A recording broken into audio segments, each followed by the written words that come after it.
Hey everybody out there in podcast land. How you doing? Technically it's Friday night, August the 30th, 2024, right? As you're listening to this? Maybe, kinda, sorta, not? Recording a little bit early here, actually the night of August the 29th here, the Fortress of Rock episode 159. That is because when I would normally be recording on Friday evening, I am witnessing Van Halen greatness. Sammy Hagar, Michael Anthony, Joe Satriani, and Kenny Aronoff. We'll talk more about that in a few minutes. The Best of All Worlds Tour, which of course I will have a full breakdown for you next week, episode 160. But more on that later. I've been bragging the last 3-4 weeks about how we've been jam-packed with music news and all sorts of history, and I want to go back. Going to be a little bit shorter episode, as I mentioned, recording early here. So I've taken everything I could through the past 6 days, put it together. Still a very rock-solid episode for you, so let's get into it, shall we? Starting off with news of the world. Of course, that is our tribute to the late, great Freddie Mercury and Queen. The big news of the week, if it's your cup of tea, Oasis has verified. It's official. They are getting back together. The Gallagher brothers are getting back together. Noel and Liam are getting back together for the Live 25 reunion tour over in the UK and Ireland. Shows will take place in July and August of 2025. Demand has been so ridiculous that they started off with 14 shows and have already added 3 more to up it.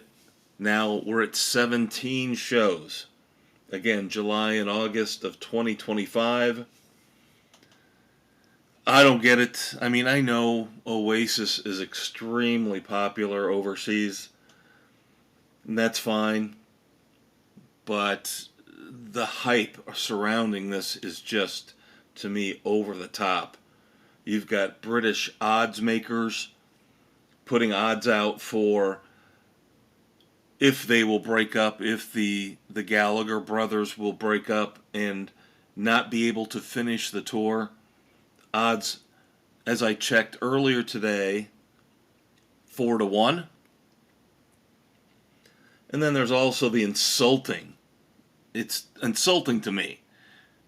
Over the top predictions that if they can actually stick it out, stay together, that Oasis would possibly be the Super Bowl halftime performers in 2026. Come on. Come on. Give me a break. How insulting is that to bands like Metallica and AC/DC, among others who've been passed over? It's garbage. Now, I don't put a grain of salt. I take it with a grain of salt, the speculation about them playing at the Super Bowl, unless down the road, I don't know if it would happen in 2026, Roger Goodell, the commissioner of the NFL, loves expanding the game internationally. So if they actually dare to put a Super Bowl in England, then yes, I could see Oasis being the halftime performer. But if that were to happen, there would be a whole bunch of other issues, much more important than Oasis playing at halftime. Let's put it that way. So if you're an Oasis fan, get your tickets now. Plan on heading out overseas next summer, late next summer, to see Oasis. It looks like, again, we've been teased on this in the past, but it looks like we might finally be seeing the end of the Journey drama that we have been subjected to for at least the last year and a half, if not 2 years. Now, it looked like earlier this week it was going to be more bad news, where Jonathan Cain was saying Neil Schon was backing out on the agreement we discussed last week on the Fortress of Rock, where Neil Schon had supposedly agreed to have a third party mediate any financial disputes in the company that Schon and Cain run together, basically the company that runs Journey Freedom 2020. Well, now the news is out. It has been ruled. It is final. There will be what they call an independent director. Yes, it's a mediator, basically. A third party has been assigned to Freedom 2020 to iron out and cast the deciding vote in all disputes, financial or otherwise, involving Freedom 2020, Jonathan Cain, and Neil Schon. So in that way, in that sense, Jonathan Cain won this legal battle. And again, I don't know the background. I don't know all the gory details of what goes on behind the scenes. But if the court documents are to be believed, then Neil Schon and his wife are just reckless, immature individuals. And it doesn't matter if he's the only original member of the band. That doesn't give him carte blanche to destroy the band's finances by overspending night in and night out while they're on tour. So in that sense, I will say good for Jonathan Cain, even though he was a latecomer to the Journey fold. Of course, he came in after being in the Babies, joined Journey for their breakthrough massive hit album, Escape. But then, since then, he has been a very vital, integral part of the band. So, I hope this means Journey has a future. Very disturbing, which we talked about a few weeks back, how they had to cancel their overseas tour dates because of this nasty legal dispute. So hopefully now they get done with the big stadium tour they're on with Def Leppard. They can make peace.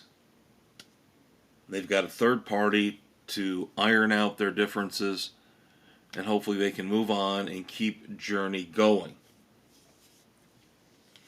Another band that has had a bit of a rocky road over the last few years, perceived friction between the Wilson sisters and Heart. Whether it's all true, none of it's true, or usually the truth, of course, somewhere in the middle. The Wilson sisters back together, but then, of course, awful news involving Ann Wilson's health derailed their touring plans for the rest of 2024. But Ann Wilson sounds very optimistic in terms of her health, and her sister Nancy is out there doing the media circuit, trying to keep fans' hopes alive. We recently discussed the fact that they're looking at a February date in terms of when they want to return to the road. They're also now, Nancy talking about an acoustic album in the works from Heart. I'm not a big fan of this. Reimaginings of a lot of their classic hits. Maybe, possibly a few new songs, but give us new music. You know I'm going to preach that gospel morning, noon, and night. Give us new music. We will see. I'm just happy that if Ann Wilson gets better, if her health gets better, that's priority number one. Speaking of new music,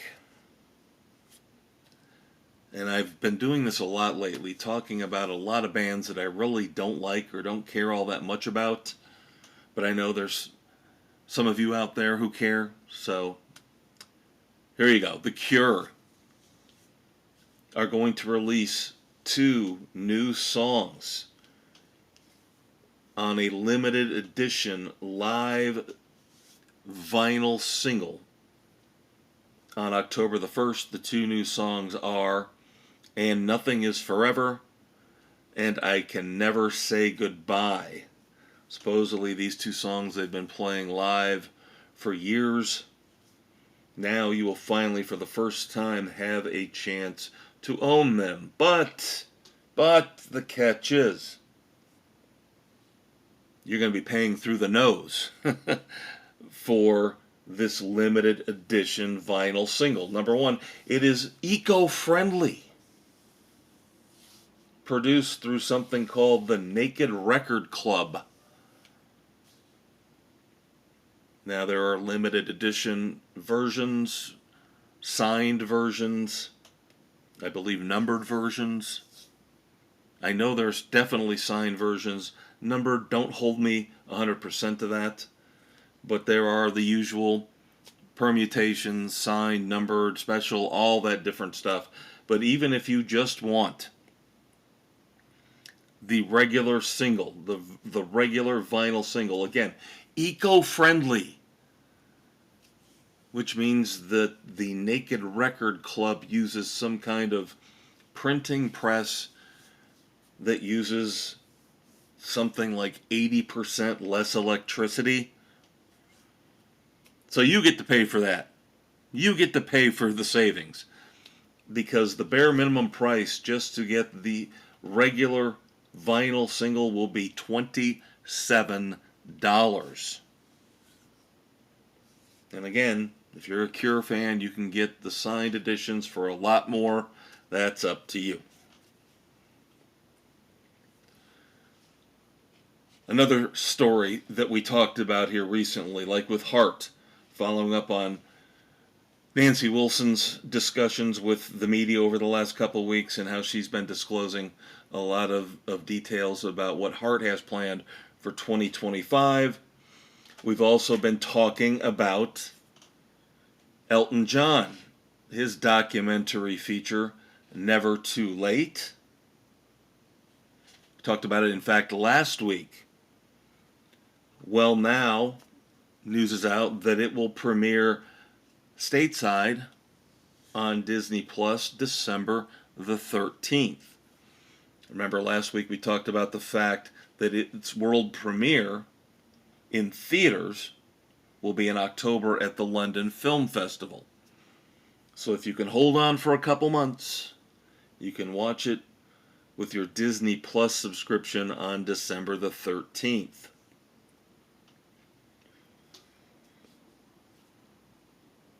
There will be a charity auction in October. The estate of Christine McVie, of course, Fleetwood Mac.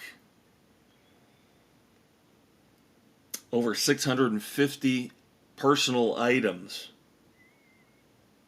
from the estate of Christine McVie will be on sale. This is depressing. It's the way the world is. I mean, if the family, if the friends, if other members of Fleetwood Mac wanted these items, you know, I'm sure they would chime in and try to lay claim to them. But again, this is for charity. So look it up online. Again, if you've got a lot of extra money to burn, very few of us do, but if you do, and you're a big Fleetwood Mac fan, you might be able to get your hands on some very impressive Christine McVie memorabilia in October.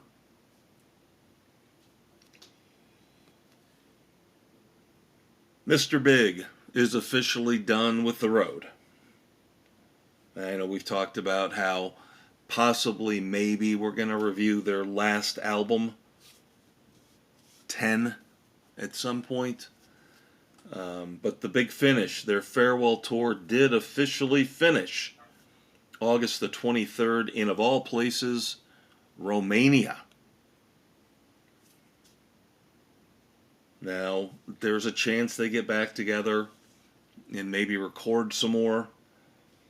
But from what I heard from quotes from Billy Sheehan, the bass player, sounds like he's moving on to different projects and different things. Then finally, wrapping up news of the world, putting a bow on this before we move on to a jam-packed breakdown segment. I mentioned it, I alluded to this at the top of the show. Really sad news from the Best of All Worlds tour. Of course, that is Sammy Hagar and his band featuring Michael Anthony and Joe Satriani playing Van Halen songs, paying tribute to Eddie Van Halen. The tour wraps up this weekend as you're listening to this on August the 30th. But unfortunately, here a few days ago, Jason Bonham, their drummer, who's been with Sammy for quite a while, of course, you know about the Circle, had to leave, head back to England for a family emergency. So, the great Kenny Aronoff has taken over here for the end of the Best of All Worlds tour. I don't know if I'm overly concerned about this. Again, I will be checking out this tour probably as you're listening to this on August the 30th. Ken Aronoff is an awesome drummer, of course, most well known for his time with John Cougar Mellencamp. Yes, I still call him Cougar because it's such an awesome name. I don't know why he had to disown it. But Kenny Aronoff is an awesome drummer. He has filled in for Sammy in the past with Chickenfoot when Chad Smith had to fulfill obligations he had with the Red Hot Chili Peppers. So I'm not overly concerned, and I will let you know next Friday night how it all went down. The Best of All Worlds tour wrapping up this weekend. You will get the Maestro's official review, episode 160 of the Fortress of Rock, next Friday night, September the 6th.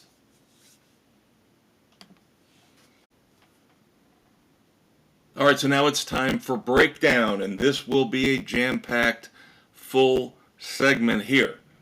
Little light on news of the world, going to be a little light on rock and roll history with I Want to Go Back, but otherwise, new music, we have got a ton to talk about. This is an off week in terms of concerts, so we finally get to review the brand new album from Jack White, No Name. You know the background on this, I talked about it.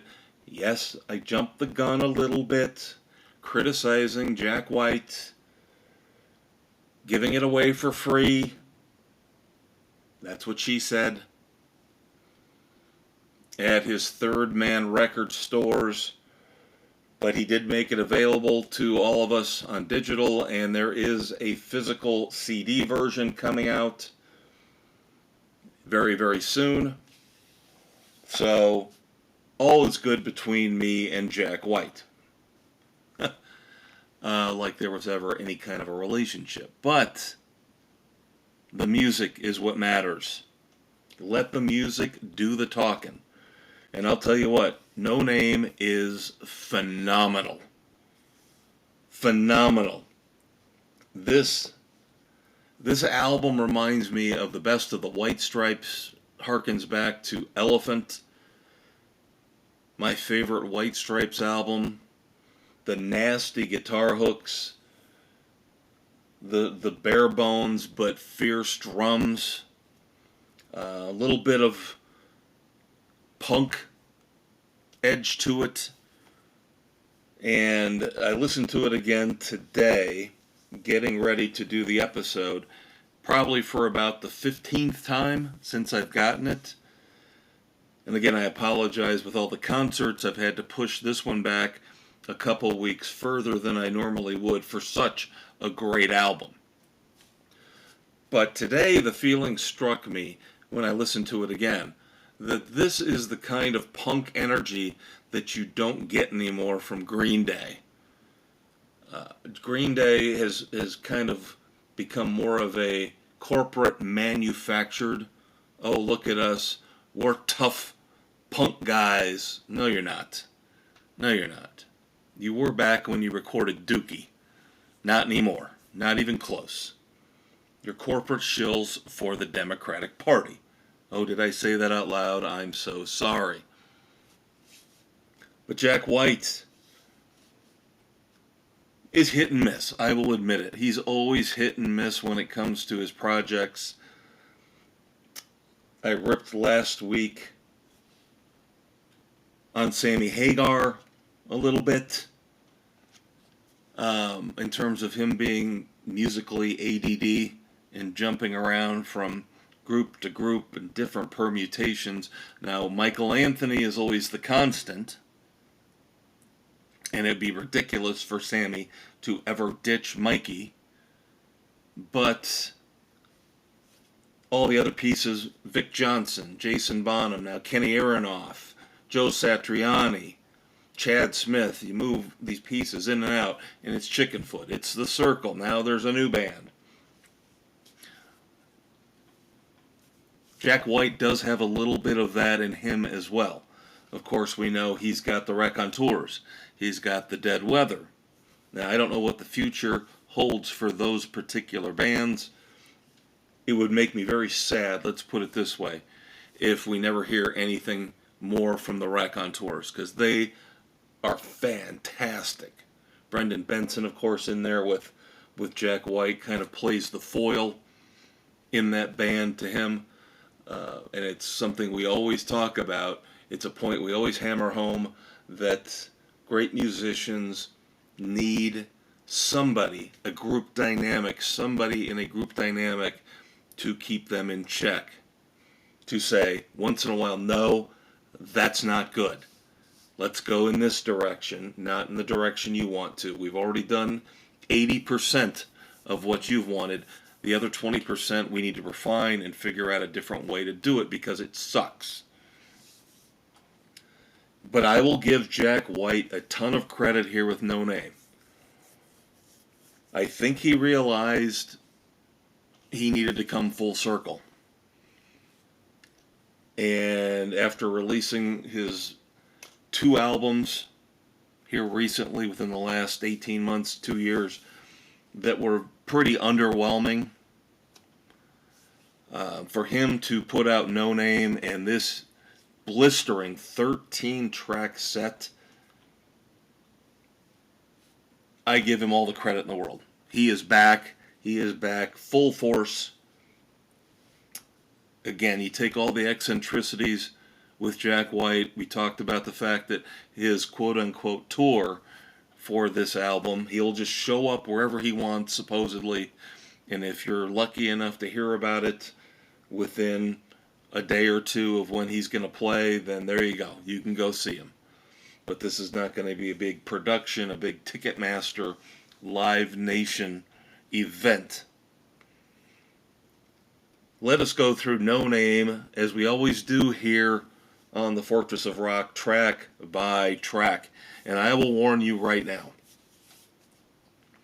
13 tracks, every song is great.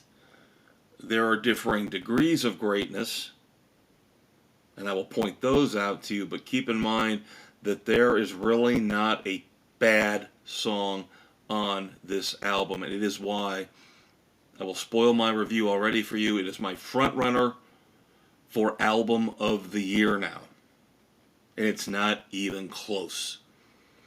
We start off with Old Scratch Blues. And if this song, within 10 seconds, with the guitar riff, does not rope you in, then I don't know what you're doing listening to this podcast. Maybe you care more about the earlier news involving Oasis and The Cure. But that will differentiate the true Fortress of Rock, the true blue members of our little fiefdom, our little army here. You listen to the first 10 to 15 seconds of Old Scratch Blues, and if you are not immediately sucked in, then I say good night to you, sir or madam. Old Scratch Blues, starting off the album with probably the best song, and like I said, this is a matter of degrees because they're all great. But Old Scratch Blues, perfect lead-off track, leading into the molten fury of Bless Yourself. You can read into the lyrics what you want. A lot of the themes that I have been able to discern from No Name involve poverty, religion, obviously, Bless Yourself.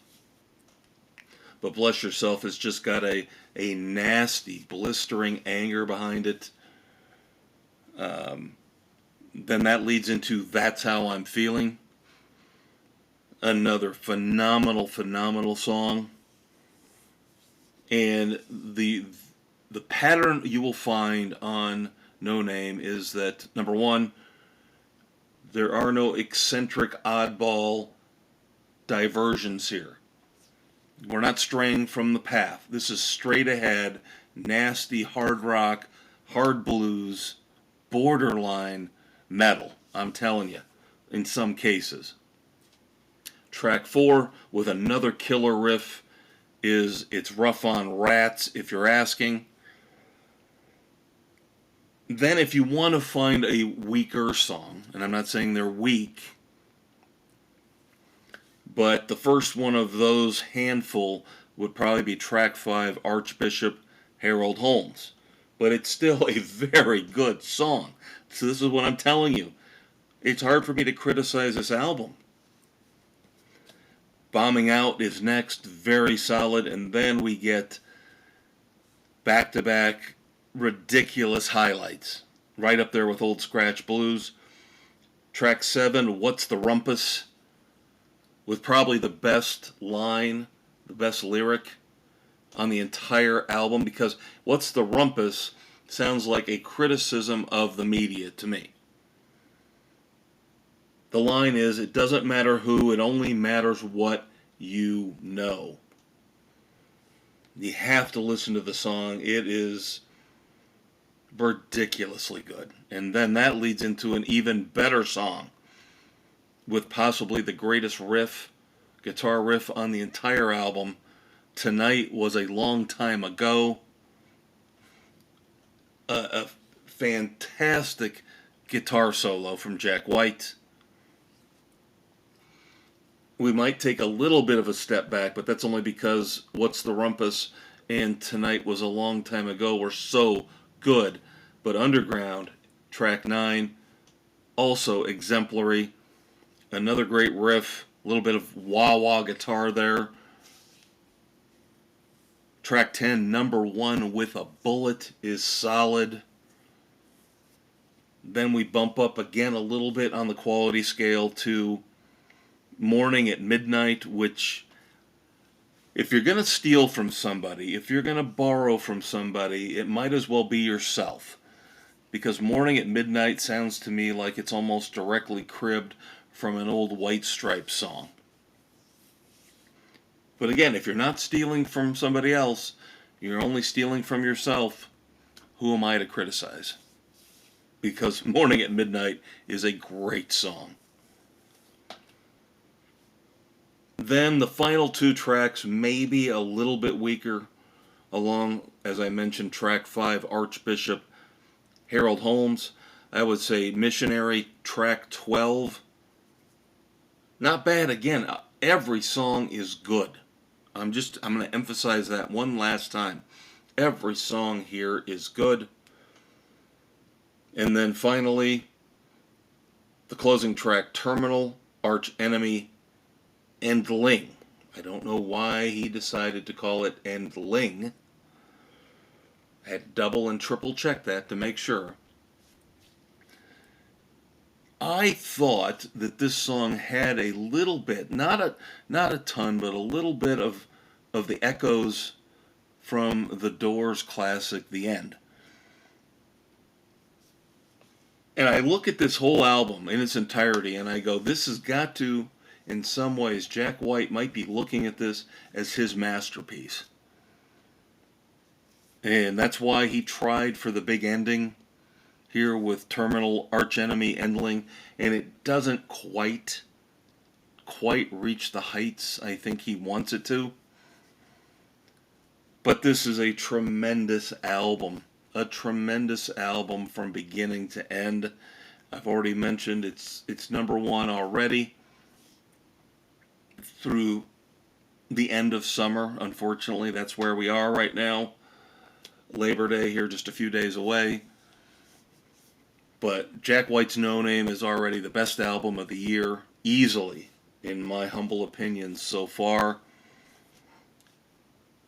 It's going to be very, very hard for anybody to top this one. I know we've got some good stuff coming from Jerry Cantrell and Miles Kennedy, The Offspring, but I just don't see how anybody tops No Name by Jack White. You have got to get out there. You have got to listen to this album. It is ridiculously good. I cannot emphasize how much I love it. I cannot recommend it anymore. Now we also have 3 very interesting songs here to review on Breakdown. We have the second single from Soul Asylum, their upcoming album, Slowly But Surely. Freak Accident is the second single. Now, I'm a big Soul Asylum fan. I will admit I'm probably biased.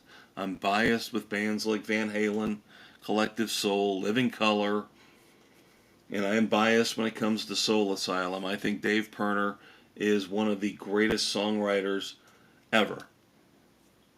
I know, oh, how can you say that? Lennon and McCartney, oh my goodness. Just chill out, okay? Listen to the lyrics. Listen to Let Your Dim Light Shine, the album. And you tell me if that's not some of the best songwriting you will ever hear. And Freak Accident is a typical mid-tempo, I don't want to use this term in the wrong way, but to me, it's shoegazing. My daughter would probably rip into me saying I'm not using it right, but this is the whole self-deprecating style that Dave Pirner, among others, has come to perfect, where the lyrics are basically saying, yes, I know, I'm not the greatest dude in the world, I make my mistakes, but somehow you still love me. And I really like Freak Accident. Harkens back to the heyday of Soul Asylum with Grave Dancers Union and Let Your Dim Light Shine. So I definitely recommend this as well. So get out there and check out Freak Accident, the second single off of Slowly But Surely, the upcoming new album from Soul Asylum. Again, another band. Maybe this album.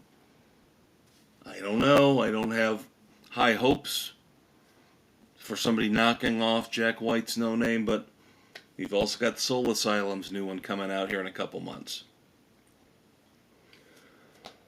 Then we have this wonderful, wonderful surprise that we found out about a few weeks ago involving Foreigner. Now, we had done a report. We had talked about a story that we read months ago. And I believe it was Lou Gramm who actually put it out there and said, I know there is at least one full album's worth of new songs that I did with Foreigner, unreleased songs, let's say. And he said, I would love to see that music see the light of day. But he said Mick Jones basically has got it now, and I don't know what he's going to do with it. And Lou Gramm said, I'm basically powerless to do anything about it. I lost my copy of the master tapes. Well, now we kind of see what's going on with that. Because we've got a Foreigner greatest hits package, and we talked about this last week, I know, and I'm not happy about yet another greatest hits collection from Foreigner, but we get a song we have never heard before. I hesitate to call it a new song because it was recorded back in 1996, but Turning Back the Time, which will also be the title of the greatest hits package, featuring Lou Gramm on vocals. So this is a great... I almost feel like I should bring Doc Brown in on this, because I feel like we're going back in the rock and roll DeLorean, just like the song says. We're going back almost 30 years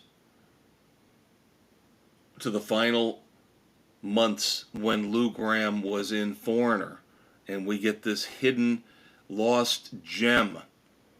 Turning Back the Time is a very solid song. Now, I'm not going to put it up there with the all-time classics like Double Vision or Cold as Ice or Jukebox Hero, but it's a solid song. It doesn't sound like a throwaway, let's put it that way. It doesn't sound like something that really got cut, left on the editing floor, in the recording studio. This sounds like it could have really been a legitimate hit song for Foreigner.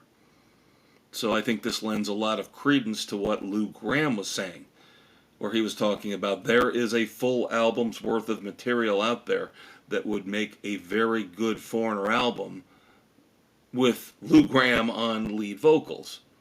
So this is a little tease here. And yes, again, just like Lou Gramm implied, we're at the mercy of Mick Jones. But Turning Back the Time, very, very good, solid, quote-unquote, new song from Foreigner. Another recommendation for you. Not quite as enthusiastic as Freak Accident, but still very solid song. Going back into the Foreigner vault. And we want to hear more. Lou Gramm teased us. Now this turns up the heat, teases us even more. Let's listen to the rest of the music from these sessions. Then finally, going to have a review of this band live in concert in 3 weeks. Episode 162 on September the 20th. It is live. Of course, the one main member of Live is Ed Kowalczyk. They have not really had a lot of impact over the past couple decades. But they're coming back here on tour with Stone Temple Pilots and the aforementioned Soul Asylum. So we'll also have a review of Soul Asylum live as well. Unfortunately, not as a headliner. Still have got to see Soul Asylum as a headlining act, but Live has put out a new song to coincide with their tour with STP and Soul Asylum. It is called Lady Bang, B-H-A-N-G, subtitled She Got Me Rollin'. Now, if you listen to it and you recognize that slide guitar there, that's because working together with Stone Temple Pilots and their guitarist, Dean DeLeo, you can almost hear the connection. I'm not saying it's the exact same, but if you remember, why wouldn't you, the song Big Empty from Stone Temple Pilots? And another interesting parallel, I do recall that Big Empty was featured on the soundtrack for the original film version of The Crow. And of course now the reboot, the remake, not doing very well at the box office. The retooling of The Crow is out in theaters right now. So another interesting parallel. But yeah, the mournful slide guitar that we hear on Lady Bang by Live, again supplied by Dean DeLeo of Stone Temple Pilots, very reminiscent of what you hear on Big Empty. I will say this. I rarely have a problem expressing my opinion, and you guys know this. But wow, I have listened to this song at least 12 to 15 times, and I just can't get a feel for it. It's not bad, but it doesn't jump out at you as something different or striking. It basically sounds like if you could give me a live song, make it into a pattern, like a cookie cutter, and press down and give me a basic, no frills, no holds barred, generic live song.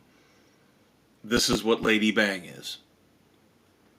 And that's not an insult, and it's not a compliment. That's why I am really and truly on the fence here with Lady Bang, is I just don't have a good feel for it. It doesn't connect with me emotionally.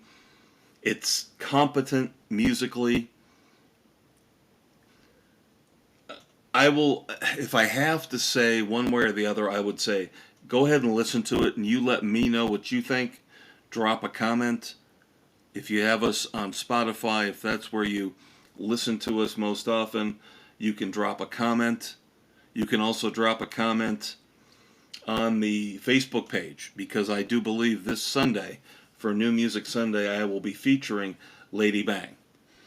And so once I post that, you can go ahead and drop a comment on the Facebook page and let me know what you think of this song, because it's driving me crazy. I don't know what to do with it. So I will give it the very, very slimmest of recommendations. And that is going to do it for Breakdown. Lots of good new music for you this week. Nothing bad. All good. So Jack White, of course, No Name. Great album. Soul Asylum, Freak Accident, Foreigner, Turning Back the Time, and Lady Bang from Live. I would, in varying degrees, of course, check them all out, kids. All good stuff. And that's a perfect example, that breakdown segment we just are wrapping up here, of what we're trying to do. Very important bands, very important performers putting out new music. And it's all pretty good. So get out there, listen to it. If you like No Name, buy it. I know, why would I buy it when I can just listen to it for free on Spotify?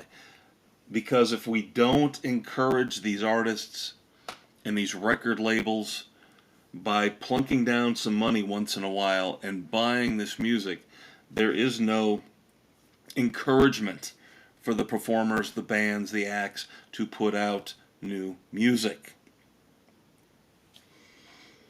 Alright, so Doc Brown is racing out to the garage here at the Fortress of Rock, firing up the rock and roll DeLorean, trying to get it up to 1.21 gigawatts to take us on a brief sojourn back in time for I Want to Go Back, our tribute to the late, great Eddie Money.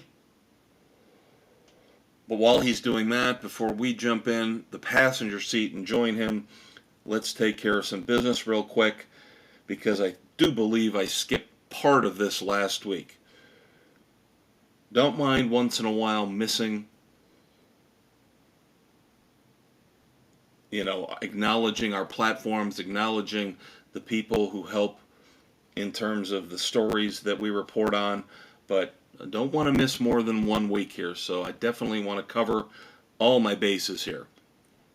So first up, the platforms where you can find the Fortress of Rock. Right now they have not changed, maybe possibly coming soon a couple new ones. We'll see.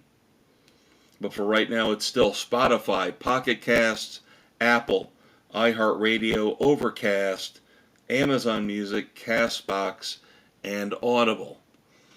And of course I've already mentioned the Facebook page. I've already given you a little bit of a sneak peek in terms of New Music Sunday, where we drop Sunday afternoon a new music video off of YouTube for you to listen to watch, if it's a fully produced, interesting video. And yes, we've already spoiled that one for you, so live, Lady Bang will be our featured video and song this Sunday on New Music Sunday. But of course, Friday night we also do the Weekend Rock Project. And I also know what that is going to be ahead of time.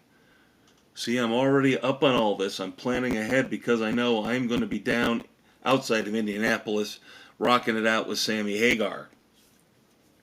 So the Weekend Rock Project, you're getting a little bit of a sneak peek here, will be the parts and the pieces that go into a house.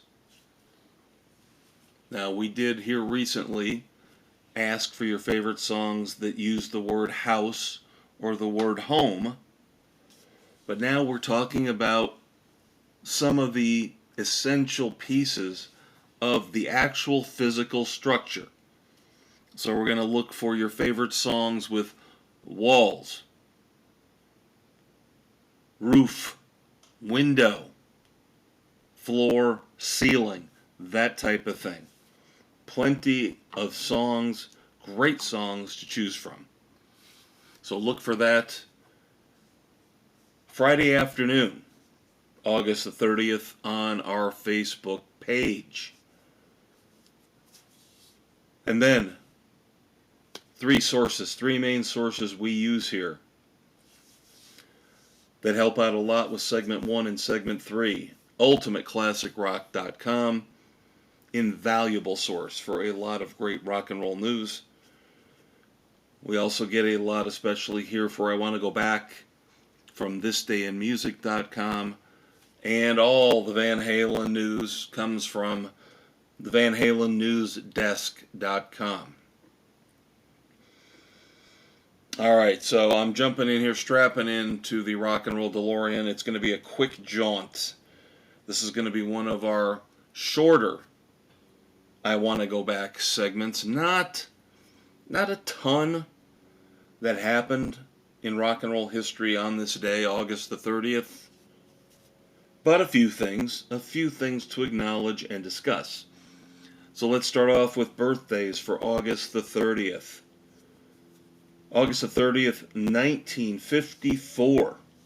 Ronald Beadle, drummer for Wild Cherry, born on this day, of course. Wild Cherry, known mostly for the massive hit song, Play That Funky Music. Then, August the 30th, 1950, Mickey Moody. Might not know him, I really didn't. Was a guitar player for Whitesnake, 1978 through 1983. I do believe he left the band right after the sessions for Slide It In.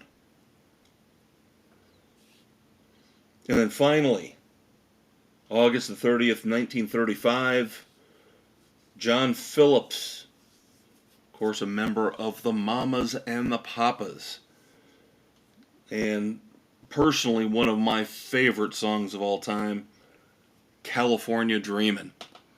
Love, love, love that song so much. So that's going to do it for birthdays. Like I told you, it's going to be a little short here this week in terms of acknowledging and honoring history. But we've got a few more when it comes to anniversaries. So let's get into the anniversaries. And this always kind of disconcerts me, freaks me out a little bit when, now we've been doing this podcast for 3 years, and when I see something that we reported in News of the World last year pop up in I Want to Go Back, it's just a little creepy, a little sad, because I know we reported on this man's death late August, early September of last year. So it's the 1 year anniversary for August the 30th, 2023. We just mentioned the birthday of Mickey Moody. And you kind of go, who's Mickey Moody? I didn't know he was in Whitesnake. The same kind of thinking and logic could go in here to Jack Sonny. Jack Sonny was, I guess, what you would call the other guitar player for Dire Straits. He was with the band during their very successful Brothers in Arms tour. And of course, Money for Nothing, Walk of Life. So Jack Sonny, guitar player for Dire Straits, yes, of course, overshadowed by the ridiculous guitar playing of Mark Knopfler, but Jack Sonny died on this day last year, August the 30th, 2023. On this day, August the 30th, 1995, Sterling Morrison, guitar player for the Velvet Underground, original member of the Velvet Underground, passed away. On this day, August the 30th, 1992, at the Reading Festival in England, this was, we didn't know it at the time, but this would prove to be the last UK concert for Nirvana.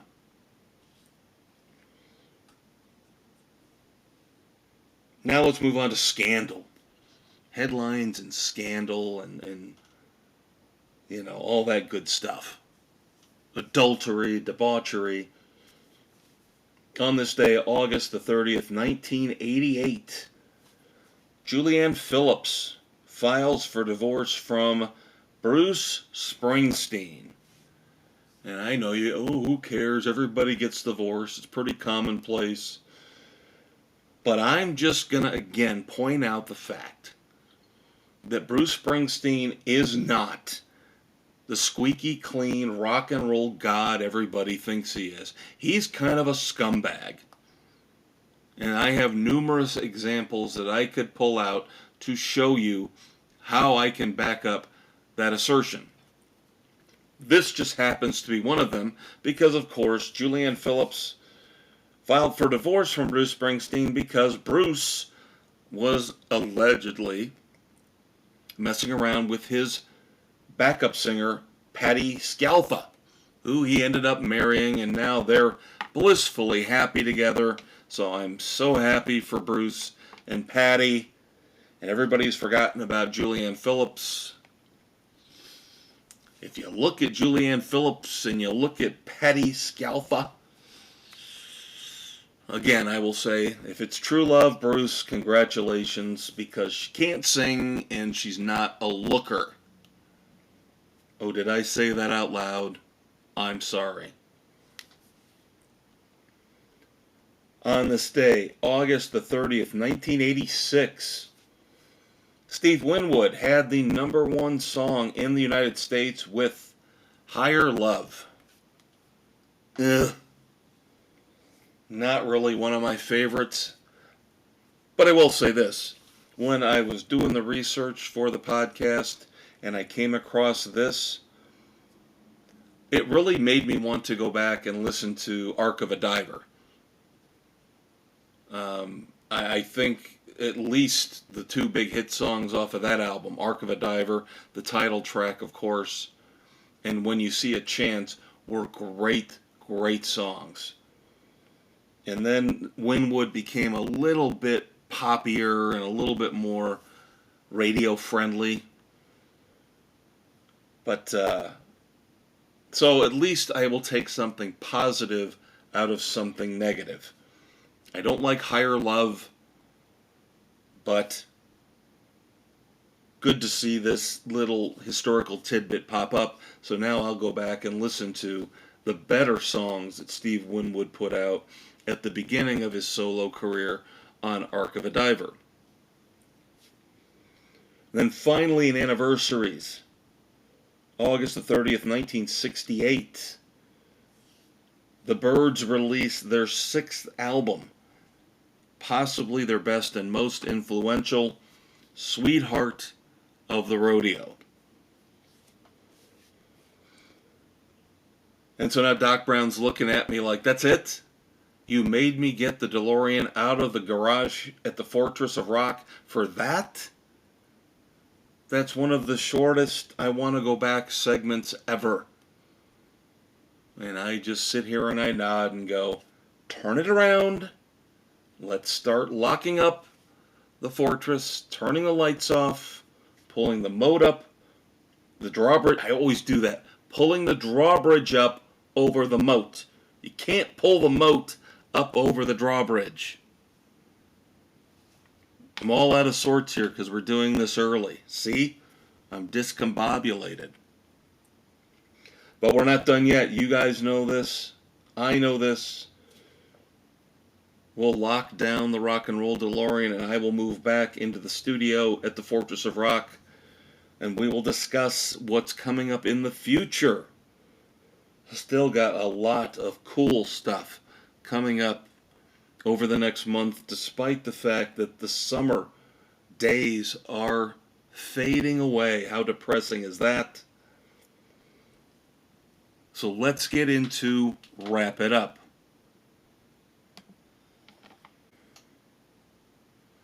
Alright, so Wrap It Up, of course, as you know by now, our tribute to the fabulous Thunderbirds, where we look ahead. We've looked to the present. We've looked to the past. Now we look to the future. And we dig into what we're going to be reviewing over the next month or so here on the Fortress of Rock. And I've already said it a couple times. I cannot emphasize it enough how excited that I am that next week I will be able to bring you my review of Sammy Hagar on the Best of All Worlds tour, his unofficial tribute to Eddie Van Halen. Of course, we reported back in segment 1 the fact that Jason Bonham has had to bow out. Kenny Aronoff will take over on drums for the last handful of shows. That is fine. Of course, Loverboy opening up. Another one of my favorites, so cannot wait. Episode 160 next Friday night, September the 6th, 2024, here on the Fortress of Rock. Then we get a break from the live music, just a brief 1-week break. I've reevaluated a little bit here. I'm hedging a little bit for episode 161 on September the 13th. I was initially all in on Smashing Pumpkins and their brand new album, Agori Mori Me. Now I'm wondering if I shouldn't give them the Jack White treatment and back off for a little bit more time. Give that album a little bit more room to breathe, like a wine connoisseur. And the option, of course, if we don't do the Smashing Pumpkins in 2 weeks, would be the brand new album from The Cold Stairs, which is called The Southern. And right now, the Cold Stairs, for me, have a lot of momentum. Of course, last week, Mortality Blues was one of our top songs. Of course, we'll get to our countdown in just a few minutes. Could they be in our top songs for the second week in a row? But I'm leaning now towards reviewing The Southern by the Cold Stairs in 2 weeks, episode 161 on September the 13th. Then we get back into live music for the next 2 weeks. And this will probably be it for a while. Once the Queens of the Stone Age postponement hurts. That, of course, was supposed to carry us into early October. Then we've got Roger Clyne and the Peacemakers, but that's not going to hit till late October. Jackal, late November. Night Ranger, early mid-December. So we still have some more concerts, but it's going to slow down to about once a month after we get through September. In 3 weeks, this is another one we've mentioned multiple times throughout this podcast because we reviewed new songs from Soul Asylum and Live back in Breakdown. Stone Temple Pilots, Live, Soul Asylum, great triple bill. We'll have that review for you, episode 162 on September the 20th. And then in 4 weeks, finally get to see Rival Sons kind of, sort of, as a headliner, a co-headliner with Clutch, a band that I am going to have to dig into and start listening to some of their music, because this is really, for me, all about Rival Sons. I've seen them twice as an opening act. They are ridiculously good. You guys know I've been, for the last couple years, touting them every chance I can get. So I'll have to see what I think of Clutch. But Rival Sons and Clutch, review of those bands live in concert, will hit episode 163, September the 27th, 2024. In terms of new songs, who needs new stinking songs? Why don't we look at some remakes, some older songs? And of course, what? Maestro, what are you talking about? Well, here's the deal.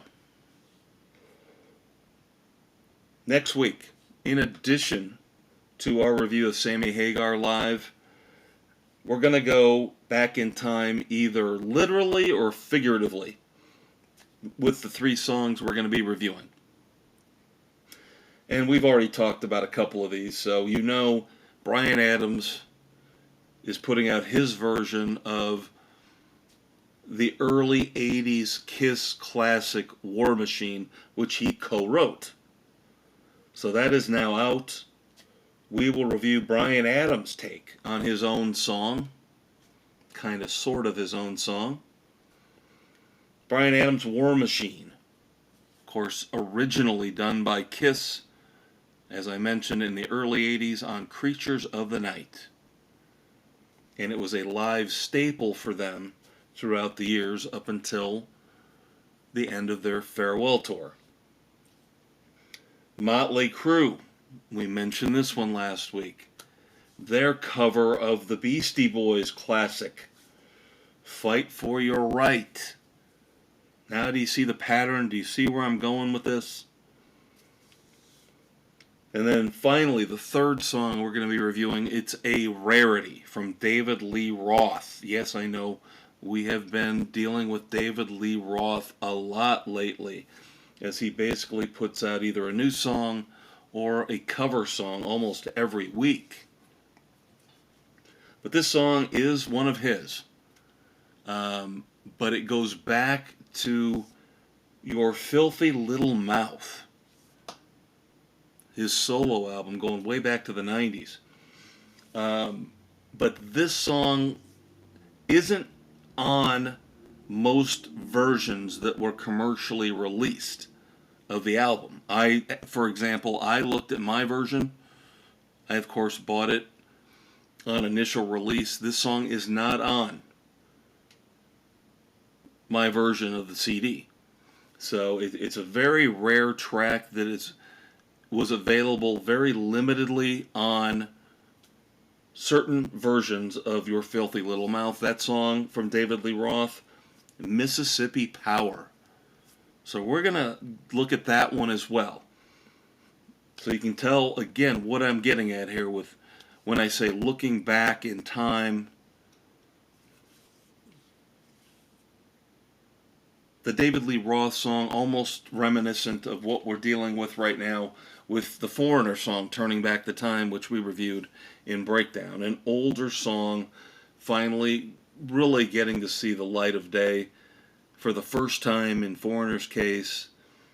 Yes, you could probably have done some major league digging to find Mississippi Power, but it's a new one for me. I would assume it's a new one for most people out there, so we'll review that next week on The Fortress. And then, yes, I am still planning on reviewing the MC5 with Vernon Reid, Can't Be Found. Maybe, hopefully, that one will pop up next week as well. And that leads us into the Fortress of Rock charts for the week.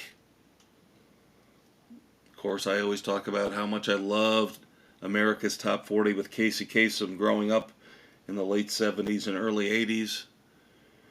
Appointment Radio. Appointment Radio on Sunday mornings. I believe it ran from 10 to 2 here locally where I grew up.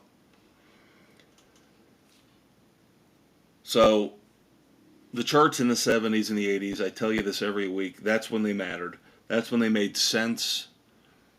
You didn't get mad, you didn't get upset when you saw this song was number one for 10 weeks, or this album never quite made it to number one. You know, does it bother me that a Van Halen album with David Lee Roth never made number one? Yeah, it seems a little odd, but